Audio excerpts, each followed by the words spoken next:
Hello friends, let us now learn some important points about the maturity onset diabetes of young. What does maturity onset diabetes of young means?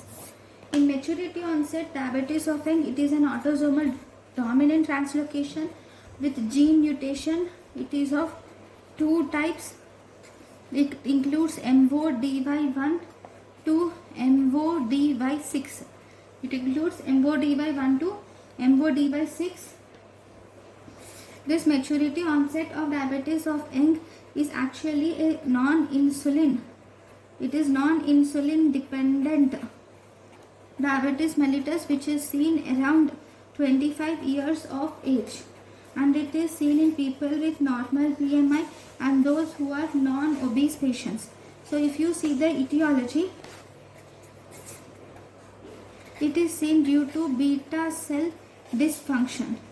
It is seen mainly due to beta cell dysfunction, which causes impaired glucose absorption. Because of impaired glucose, this causes due to beta cell dysfunction, which will lead to impaired glucose absorption. So this maturity onset diabetes of young has very strong genetics. Why? Because it has very strong genetics, because at least two past generations are diabetic. Okay, so if you see the gene mutation in maturity onset diabetes of young, we will see the mutation of genes MODY, gene mutation and types. We have MODY1, maturity onset of diabetes 1, where the gene mutation is hepatocyte nuclear factor alpha, factor 4 alpha. Then we have MODY2, where the gene mutation is glucokinase gene. Then we have MODY3, where the gene mutation is hepatocyte nuclear factor 1 alpha, gene mutation MODY4, where the mutation is insulin promoter factor 1. Then MODY5, where the gene mutation is HNF1 beta. Then we have MODY6, where the mutation is nuclear differentiation factor 1. Okay, next if you see the other forms of diabetes. Now, before other forms of diabetes, what is the treatment of maturity onset diabetes of young? In this, we give low dose of oral hypoglycemics. Drugs. Agents are given, like we give agents like sulfonyl ureas are given to these patients. These patients do not require insulin. Okay, so this is about maturity onset diabetes of young. Then we will see other forms of diabetes. So in the other forms of diabetes, first and foremost, we have first type is type 1.5 diabetes mellitus, or also called as latent autoimmune diabetes of adults. In this type 1.5 or latent autoimmune diabetes of adults, see, autoimmune is nothing but type 1 and diabetes of adults is type 2. So in type 1.5 you will see presence of both type 1 and 2 features are seen, and that is the reason why we call it as type 1.5 diabetes mellitus. Here there occurs autoimmune destruction of the beta cells will occur in adults. Then what is the treatment? Treatment of this type 1.5 diabetes mellitus is insulin. Then the next form of diabetes mellitus is type 3 diabetes mellitus. This type 3 diabetes mellitus occurs in Alzheimer's disease. Okay, in this you will see that there is neuronal cells. In this neuronal cells have insulin resistance. Okay, so this is type 3 diabetes mellitus, which is seen in Alzheimer's disease. Then we have the next type of diabetes mellitus, which is type 3C diabetes mellitus. Type 3C diabetes mellitus occurs in chronic pancreatitis. You will see this type 3C diabetes mellitus. Then we have gestational diabetes mellitus. Gestational diabetes mellitus is mainly seen in pregnancy. Okay, then how are you going to diagnose it? Diagnosis is by we have to do blood glucose levels. In the blood glucose levels we have normal, impaired, and then diabetes mellitus. So if you see fasting blood glucose level less than 100 milligram per deciliter normal, 100 to 126 impaired, more than 126 it is diabetes mellitus. Postprandial blood sugar levels less than 140 normal, 141 to 199 impaired, more than 200 it is diabetes mellitus. If you see HbA1c less than 5.6 normal, 5.7 to 6.4 impaired, more than or equal to 6.5 it is diabetes mellitus. So if you see that if RBS plus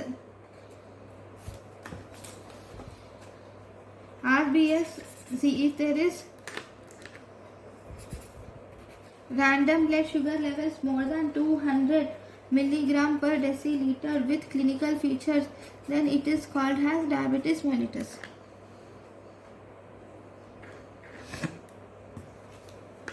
Right.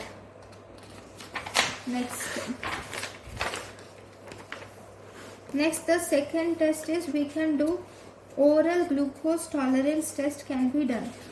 In oral glucose tolerance test, if you see, this oral glucose tolerance test is actually a confirmatory test. It is a confirmatory test, so we do fasting blood sugar levels and then we give 100 grams of glucose in 300 ml of water. We give 100 grams of glucose in 300 ml of water, and then we take samples are taken after 1 hour, 2 hour, 3 hours. Samples are taken after 1 hour, 2 hour and 3 hour. If FBS fasting blood sugar levels are taken after 1 hour, then cutoff is 95 milligrams per deciliter, then it is glucose tolerance. If the fasting blood glucose levels are taken at 2 hours and if the cutoff is 180 at 2 hours, cutoff first cutoff, okay, and if fasting blood glucose levels, the cutoff is 95 milligrams per deciliter. Okay, after 1 hour the cutoff is 180 milligram per deciliter. Then after 2 hours postprandial the cutoff is 155 milligram per deciliter. After 3 hours postprandial the cutoff is 140 milligram per deciliter. Okay, we can also give IV glucose tolerance. IV glucose tolerance is mainly given in people who undergo gastrectomy. IV glucose tolerance test is mainly done in people undergone gastrectomy, or if the patient has inflammatory bowel disease, because there will be malabsorption in inflammatory bowel disease and glucose will not be absorbed, so we should give IV glucose. And also in malabsorption disorders we should give IV glucose tolerance test. Okay, next, if you see the next important thing about the glucose test is HbA1c. HbA1c, glycosylated hemoglobin. What is the importance of HbA1c, glycosylated hemoglobin? This is helpful for long term status of blood glucose level. In order to find out the long term status of blood glucose level, that is 90 to 120 days. Okay, here RBC will combine with the glucose, that is hemoglobin in the RBC will combine with the glucose to form HbA1c. This condensation which occurs is, we call it as non-enzymatic condensation will occur, and in this type of condensation the HbA1c which is produced is lives for 190 to 120 days is the lifespan of this HbA1c. Okay, now what are the contraindications of HbA1c? So if you see the contraindications of HbA1c, these are mainly anemia. In anemia of hemolytic type especially, there will be decreased RBC. Because of decreased RBC, this will lead to decreased HbA1c. Then next, one more contraindications of porphyria. In porphyria also there is decreased hemoglobin. Here there is decreased hemoglobin which will also result in decreased HbA1c. So this HbA1c will help to decide the treatment. No effect, not affected by food intake. It is mainly not affected by food intake on the day before the test. So if you see the disadvantage is, here in this test the patient the doctors have to wait for at least 90 to 120 days to change the treatment of the patient. Okay, so this is about HbA1c. Then the next diagnostic test which can be done is serum fructosamine levels. Okay, this serum fructosamine levels, we can do fructose plus ammonia. If we add fructose plus ammonia, so proteins will produce amino acids. Now this amino acid will produce this ammonia. Now this fructose plus ammonia will present with fructosamine. Okay, now the fructosamine, lifespan of fructosamine is around 2 to 3 weeks. Okay, now if you see what is the half-life of albumin, half-life of albumin is around 2 to 3 weeks, that is around 15 to 21 days is the half-life of albumin.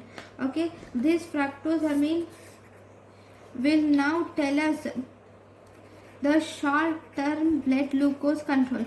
It tells us about the short-term blood glucose control, and it will help to